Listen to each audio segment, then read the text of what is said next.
The great crystal gates of the Dravani throne hall opened with a sound like thunder. Chains clinked against the shining floor as the human was dragged inside by two tall guards in silver armor.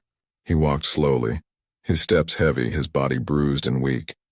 Yet his eyes, they were calm in a way that made even the guards uneasy.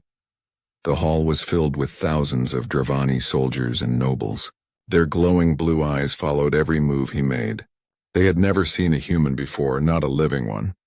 The species called humanity had been destroyed years ago, wiped out when Earth fell under alien fire. The one who stood before them was said to be the last. At the far end of the hall stood the throne, carved from shining glass, surrounded by pillars that pulsed like living veins of light. Upon it sat Queen Saralith of the Dravani Empire, the most feared being in the galaxy.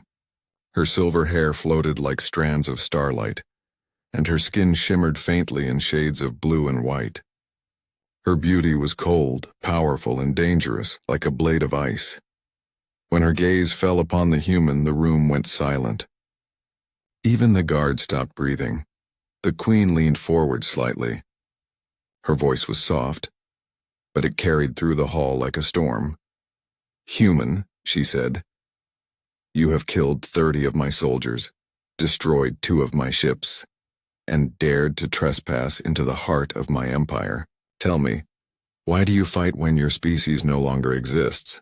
The man's head lifted slowly. There was blood on his lip, dust on his face, and exhaustion in every breath he took. Yet his eyes, brown, steady, unbroken, met hers without fear. He spoke quietly, his voice rough but firm. "Because someone has to remember what it means to be human." His words echoed across the hall. For a moment the silence was so deep that even the air seemed to hold still. Queen Saralith blinked, as if struck by something she couldn't explain. That voice, those words, they felt familiar, like an echo from a dream she once had long ago before she became queen, before war turned her heart to stone. "Remember," she repeated softly, almost to herself. The nobles whispered angrily, "He defies the queen. He should be executed. He is an animal." But Saralith raised her hand and the hall fell silent again. She stood, tall and graceful, her long silver robe shimmering in the light of the throne. She walked down the steps until she stood face to face with the prisoner. He looked up at her, the most powerful being in the galaxy, and didn't bow, didn't plead, didn't break. "What is your name?" she asked quietly. He hesitated for a moment, then answered, "Elias." Saralith stared at him for a long time. The name stirred something deep within her, something buried, something lost in the centuries of blood and war.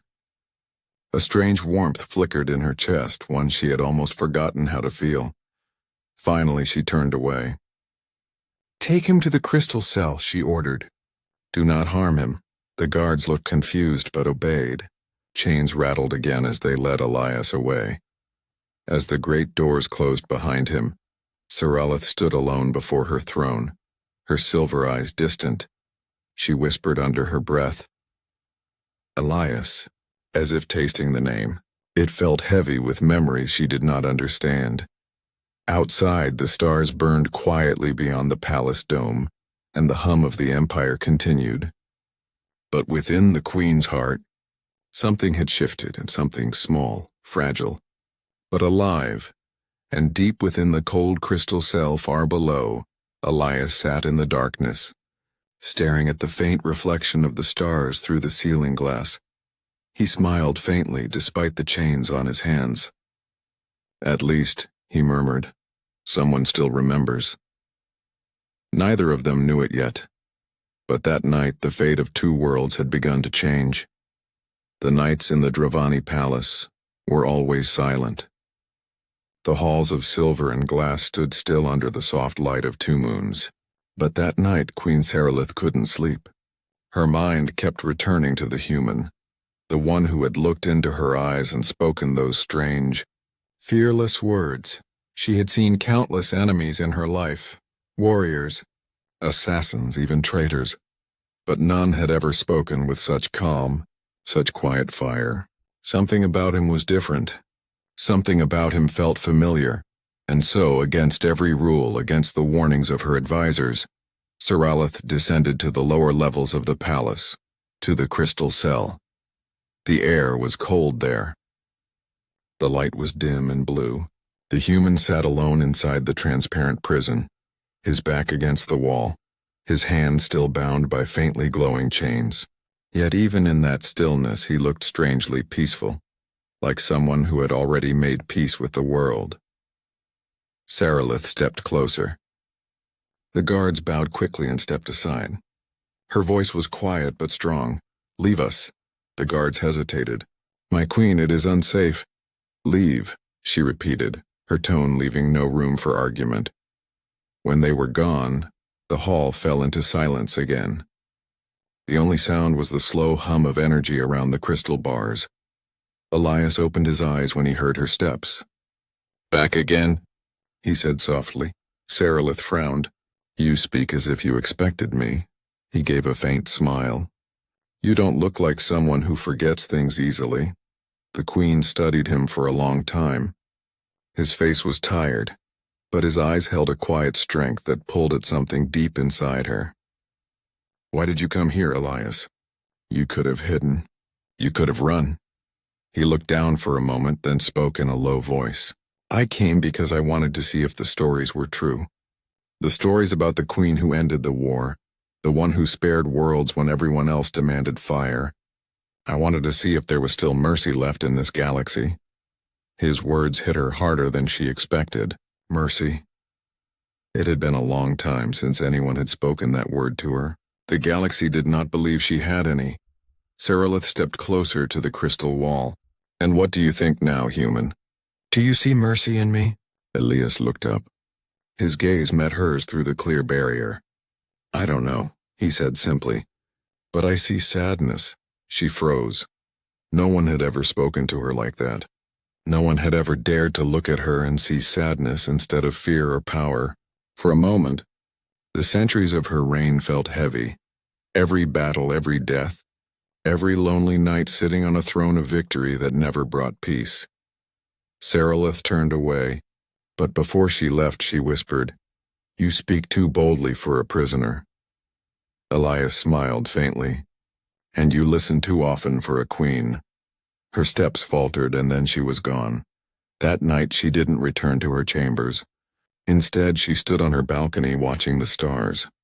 The name Elias echoed in her mind again and again. Something about it stirred memories she couldn't place. Visions of another time, another man standing under the same stars, saying her name in a voice full of warmth.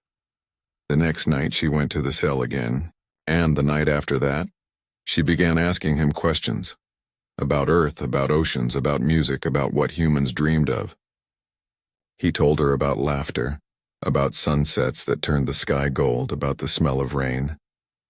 Each time he spoke, Saralith listened like a child hearing the world for the first time. His words painted pictures in her mind, colors and feelings that her cold empire had long forgotten. And when she left the cell that night, she felt something she had not felt in centuries. The ache of longing. She touched her heart, surprised to feel it beating faster.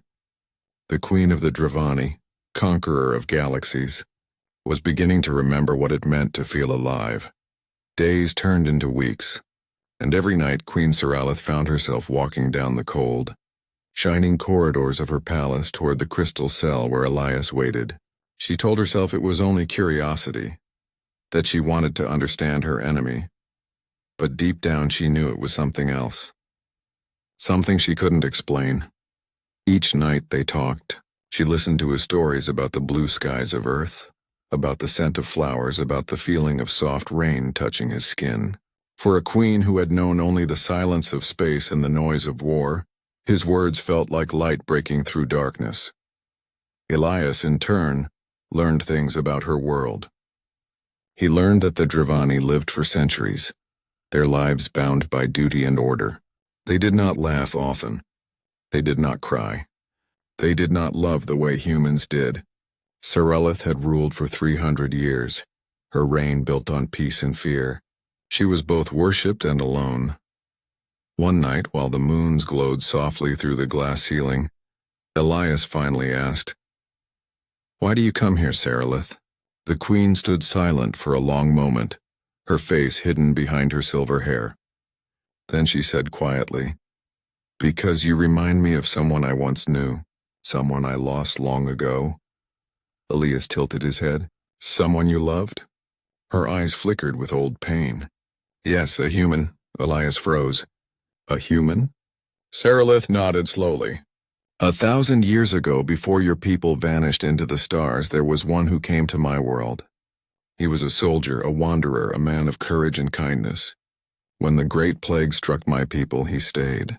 He saved lives when everyone else ran. He taught me compassion, taught me to see life in all its forms." Her voice grew softer, almost breaking. "He died in my arms after saving my world. His name was Elias." Elias felt his breath catch. His heart pounded.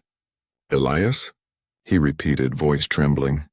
"Yes," she said, her eyes distant, filled with memories that refused to fade. "Before he died, he looked at me and said, 'Don't cry, Sarilith. I'll find my way back to you, one way or another.'" For a long moment, neither of them spoke. The silence was heavy, filled with something far larger than words. Elias finally said softly, "And now you think that's me?" The queen shook her head slowly. "I don't know. It's foolish, impossible. But when I look at you, when I hear your voice, my heart remembers." Elias's hands trembled slightly as he touched the crystal wall that separated them. The surface was cold, but when he placed his palm against it, the markings on her wrist, glowing silver tattoos that symbolized royal blood, began to pulse faintly. Sarilith looked down, startled. The light from her skin throbbed in rhythm with his heartbeat. "What is happening?" Elias whispered. The queen stared at her wrist, then at him. "This has not happened for centuries. These marks respond only to one thing, the soul it is bound to." Their eyes met, and for the first time Sarilith looked afraid. Not of him, but of what she was feeling. "I buried him 1,000 years ago," she said softly. "But now, every time I see you, every time you speak, I feel like the universe has brought him back." Elias didn't know what to say. His memories of his life were blurry, fragments of war, light and fire. He had always felt there was something missing, something calling him. Maybe it was her. Maybe it had always been her. Sarilith turned away, trying to hide the tears gathering in her eyes. "You are my prisoner," she whispered, "and yet when I look at you I feel as if I am the one trapped." Elias smiled faintly. "Maybe we both are." For a long time neither spoke again. The glow from her wrist dimmed slowly, leaving the cell in soft blue light. Outside, the stars shimmered above the palace, distant, eternal, as if they too were keeping a secret that even time could not erase. And in that quiet place, two souls, divided by centuries and war, began to remember the promise that once tied them together. The peace inside the palace did not last long. One morning, the soft hum of the Dravani capital was broken by the sound of sirens echoing across the skies. The great walls of light that protected the city began to flicker. Every tower trembled. The stars outside the dome were filled with the dark shapes of warships. The Vorak Empire had returned. The same ruthless species that had destroyed Earth. The same monsters that had once forced Sarilith's people into endless wars. Queen Sarilith stood on the balcony of her throne room, her long silver hair waving in the wind as explosions flashed in the sky. "So," she whispered bitterly, "history repeats itself." Her council rushed in behind her, shouting in panic, "My queen, the Vorak fleet is larger than anything we've seen before. They are already in orbit. We must evacuate the capital." But Sarilith did not move. Her eyes burned with cold fire. "No," she said calmly. "We do not run." Down below in the crystal prison, Elias heard the alarms too. The sound shook the floor beneath him. Through the glass walls he could see flashes of red light, the mark of battle. He clenched his fists, his instincts coming alive once more. War was something every human knew too well. Moments later, the door opened and Saralith herself entered the cell. There were no guards this time. Her face was calm, but her eyes were full of storm. "Elias," she said quietly. "The Vorak are here." He looked at her, surprised. "The Vorak? The ones who destroyed my world?" She nodded. "Yes, they come for me now." "Then why are you here?" Elias asked. "You should be commanding your army." Her voice softened. "Because I won't let you die in a cage." Before he could answer, she raised her hand and the glowing chains vanished. The crystal bars dissolved into mist. Elias was free. For a moment he just stared at her. "You're freeing me? Even now?" "I have made many mistakes," she whispered. "But I will not repeat the one I made 1,000 years ago." Elias took a deep breath and nodded. "Then let me fight with you." Her eyes widened. "You would fight for us? For the people who took everything from yours?" He looked at her steadily. "I don't fight for empires. I fight for promises." Something inside her broke and healed at the same time. Without another word, she led him through the shining halls toward the war room. As they moved, the palace shook again. The enemy had broken through the outer defenses. Dravani soldiers rushed past them, shouting, their silver armor reflecting the fires of war. Some stared at Elias in confusion, others in fear. A human walking beside their queen was a sight none had ever imagined.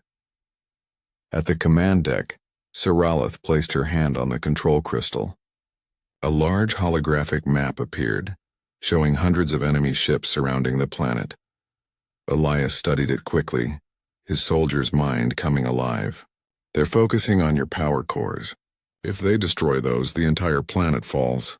She turned to him, surprised. "You understand our systems?" He smiled faintly. "War is the same everywhere. You just change the color of the blood." Despite the chaos, Saralith felt herself smile back. "Then help me save my world, Elias." He nodded. "Tell me what to do." Together they formed a plan, a desperate one. Elias would take command of an old Dravani gunship, one that still used manual control. He would lead a small fleet through the lower orbit and strike at the Vorak command ship. When the Queen's Council heard this, they protested loudly. "A human? He cannot be trusted." But Saralith silenced them with a glare. "He has already earned more trust than any of you." As Elias prepared to leave, Saralith stepped closer. For the first time, she seemed uncertain. "If you go out there, you might not return." He looked at her gently. "You once told me a man promised to find his way back to you. Maybe it's time I keep that promise." Her silver eyes glistened. "Then may the stars watch over you, my human." As he turned and walked toward the hangar, the Queen stood in silence, her heart beating faster than ever. She was the ruler of 1,000 worlds. Yet in that moment, she realized something simple and painful. She feared losing him more than losing her crown. And outside, the stars trembled, waiting for the return of a human who was never meant to exist. The war began like a storm tearing through the stars. The black space above the Dravani capital filled with flashes of red and gold as ships collided, laser beams cutting through the darkness like rivers of fire. Elias stood inside the cockpit of the old Dravani gunship, its controls strange, glowing with alien symbols. Yet his hands moved with ease as if guided by something deep inside him. The hum of the engines matched the beat of his heart. He could almost feel the stars listening. "Human vessel ready," came a voice through the comm. "Awaiting your command." Elias smiled faintly. "Let's remind them that humanity still fights." He pushed the throttle forward. The gunship burst into the sky, leaving a trail of light behind it. From the palace tower, Queen Saralith watched as his ship joined the Dravani fleet. Her soldiers fought bravely, but the Vorak were many. Their massive warships surrounded the planet like vultures. She stood on the command bridge, her voice calm but her eyes burning with worry. "Focus on their power cores," she ordered. "Protect the city at all costs." But inside, her thoughts were not on the battle. They were with him. Far above, Elias dove through enemy fire, weaving between burning ships. Come on, he muttered. I've seen worse skies. He fired a burst of plasma, striking the nearest Vorak cruiser. The explosion painted the void in white light. Dravani soldiers cheered across the channels. The human fights like a storm. Yet even victory came with pain. Every time Elias looked out at the burning horizon, he remembered Earth. The cities turned to dust, the oceans on fire. He fought not only for the Queen's world, but for all that was lost. Hours passed and the battle grew worse. The Vorak unleashed a giant dreadnought, its shadow covering the sky. It fired once, and an entire Dravani squad vanished in a flash. Elias cursed under his breath. That thing's the core of their fleet. He turned his ship toward it. Elias. Saralith's voice came through the comm, her tone urgent. Stay back. That ship will destroy you. He smiled softly, his voice calm. You said you wanted your world to live. Let me do this. She gripped the edge of her console. Don't you dare throw your life away. But he only said sometimes life isn't about living forever. It's about what you live for. Her throat tightened. Elias, please. He cut the channel and flew straight into the chaos. Missiles streaked past him. The hull shook violently. Warning lights flashed across the controls, but he didn't stop. His hands moved faster, his heart racing in rhythm with the burning stars outside.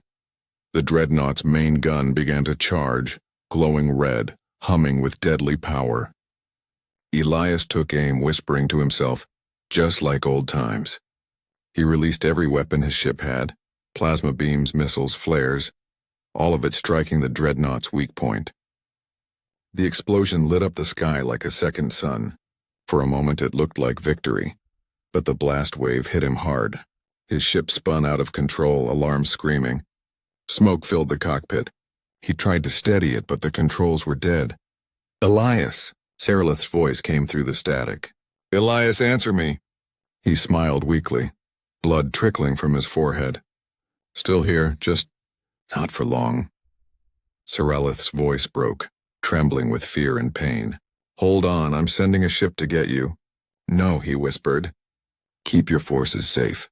You can't risk your life for me. Tears filled her eyes. You don't understand. You're not just a soldier to me. He closed his eyes, hearing her voice fade through the crackling static. I think I do. The ship plunged toward the planet's surface, burning as it fell. Saralith watched helplessly from the palace tower, her hands trembling. She had faced death, war, and darkness for centuries, but nothing felt like this pain in her chest. As the wreck disappeared in a blaze of light, the Queen whispered his name, her voice breaking. Elias. Around her, her people cheered as the Vorak fleet began to retreat. They called her victorious, the savior of their world. But she did not feel like a savior. She felt like a woman who had lost something far more precious than victory.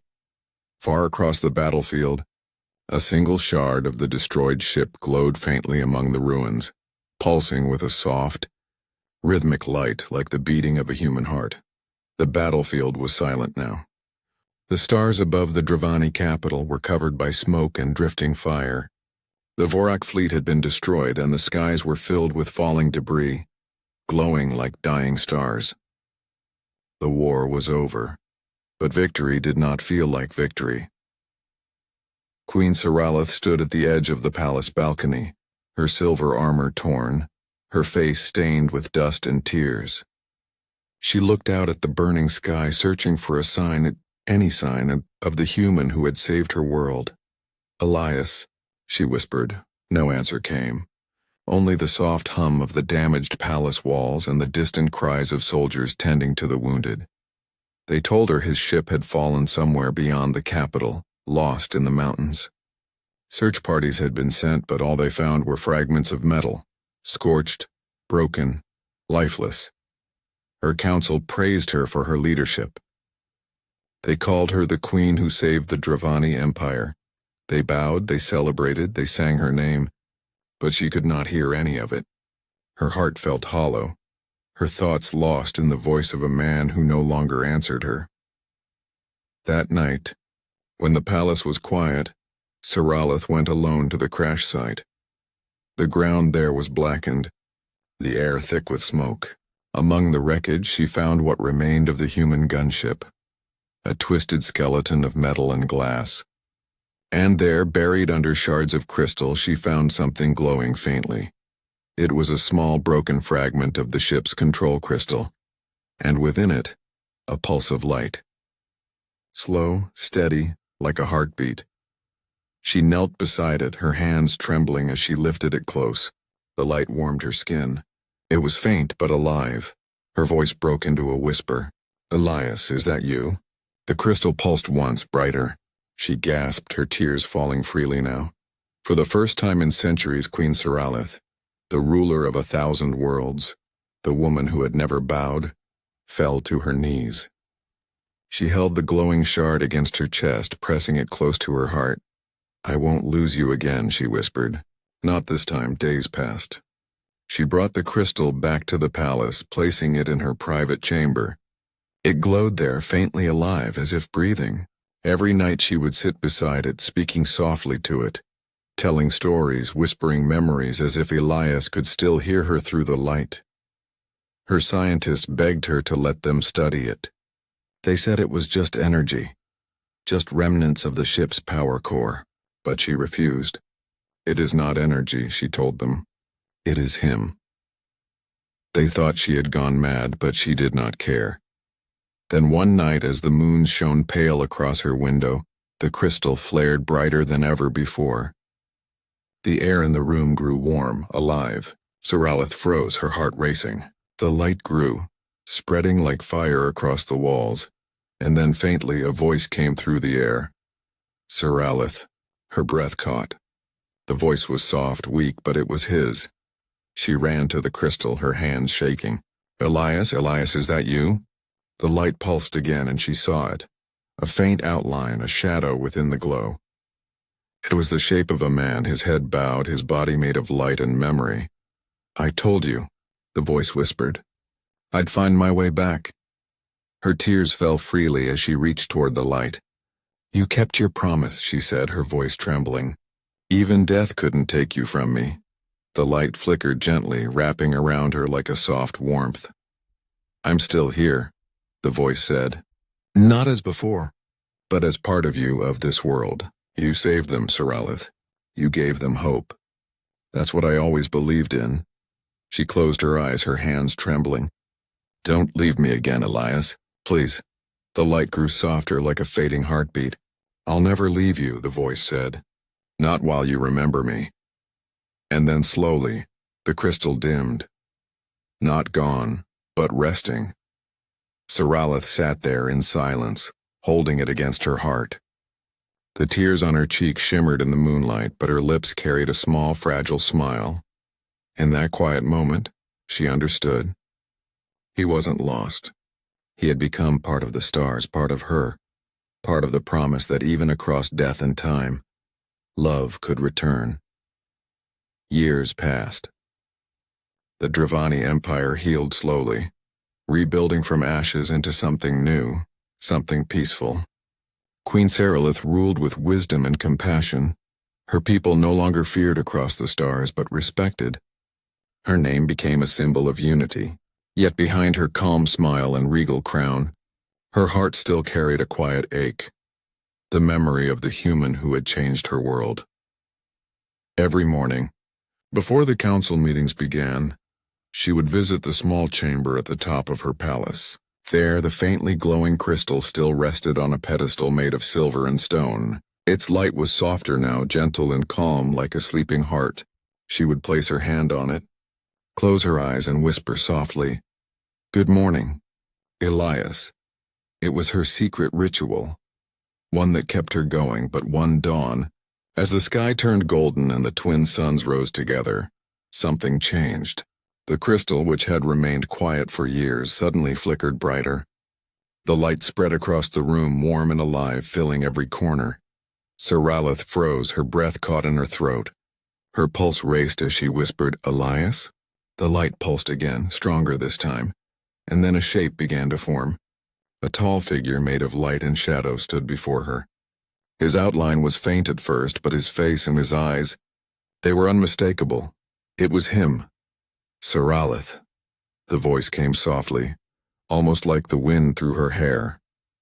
Her hand covered her mouth as tears welled up. She took a trembling step forward.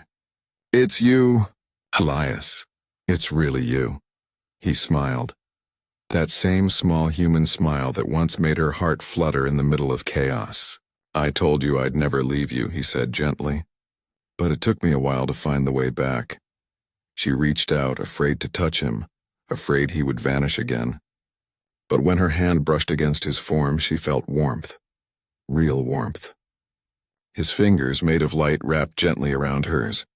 For the first time in years, she felt peace. I thought I lost you, she whispered.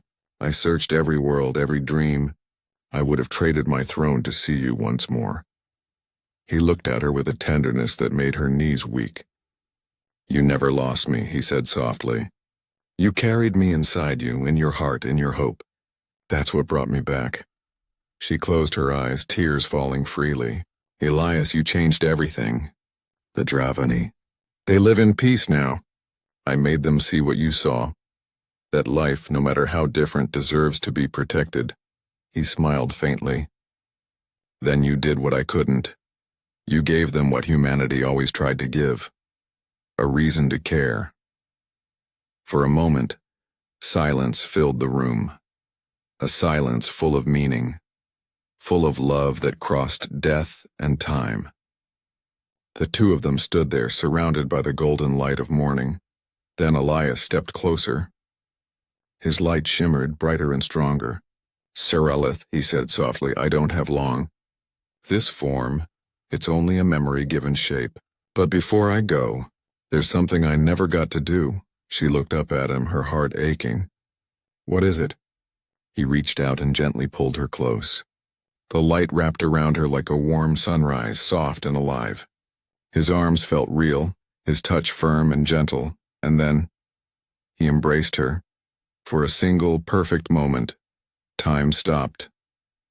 She could hear his heartbeat, feel his warmth, smell the faint scent of earth and rain, the scent of humanity. Her tears fell onto his chest, vanishing into light. He whispered into her ear, his voice steady and full of love. I finally found you, my queen. Hi, Saralith. Her voice broke as she whispered back. And I've finally found you, my human. The light began to fade slowly, but the warmth stayed. She clung to him as long as she could, not out of fear, but gratitude. When the glow finally dimmed, all that remained was the soft crystal, now glowing brighter than ever before, like a star captured in her hands. Saralith stood there in silence, the sunlight touching her face. She smiled, not with sadness, but peace. She knew he was not gone. He was within every sunrise, every star that shone above her world. That night, as she looked up at the sky, she saw a new star burning brighter than the rest. She raised her hand and whispered softly, Good night, Elias. And in that endless sea of stars, one light seemed to flicker in reply, as if the universe itself smiled back.